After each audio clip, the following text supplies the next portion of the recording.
Hi, my name is Exception. I'm your virtual development guide. Today, we make the Cardboard SDK work with devices missing a gyroscope. At first, we create a new Unity3D project. Just give it a name, and click Create Project. Then go to GitHub and download the latest Unity package. In Unity, import the package by clicking Assets, Import Package, Custom Package. Then search for the Unity package, and import it. On the selection screen, just click Import. Then go to File, Build Settings, choose Android, and click Switch Platform. After that, click Player Settings. In the Other Settings region, just fill in your personal bundle identifier. In the Resolution and Presentation region, set Landscape Left to the default orientation. Then save the current scene by clicking Ctrl+S. Create a new folder, and call it Scenes. And there, save the scene as VR in it. Now, we can remove the main camera and the directional light from the scene.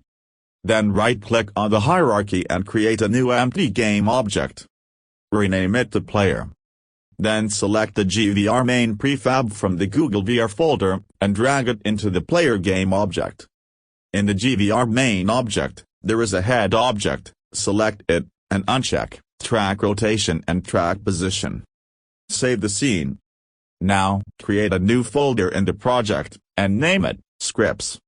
And there, create a new C# script and name it Level Loader. Open it up, and delete everything inside the class. We are going to load a scene additively, so we need the scene management namespace. To load a scene, we need to create a coroutine, an enumerator load scene, which gets a string, scene name. At first, we wait till the current frame is finished. Then, we load a scene asynchronously, with the load scene mode additive.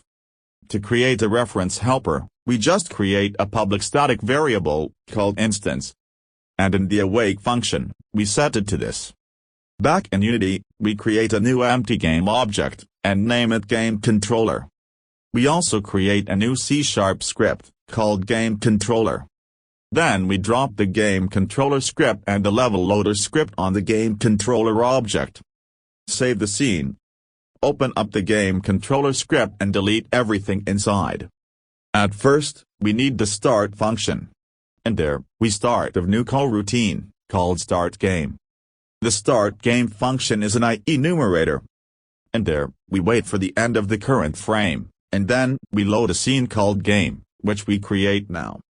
Back in Unity, create a new scene. Delete the main camera. Save the scene as Game, in the Scenes folder.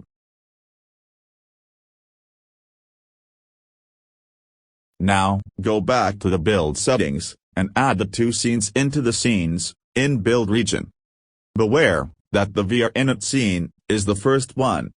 Then, open the VR init scene again. In the GVR main object, there is an object called Main Camera, select it, and change the clear flag settings to skybox. If we run the game now, we should see the VR view, with the skybox. But, we cannot look around for now.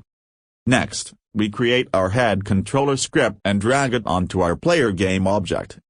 Open up the head controller script and delete everything inside.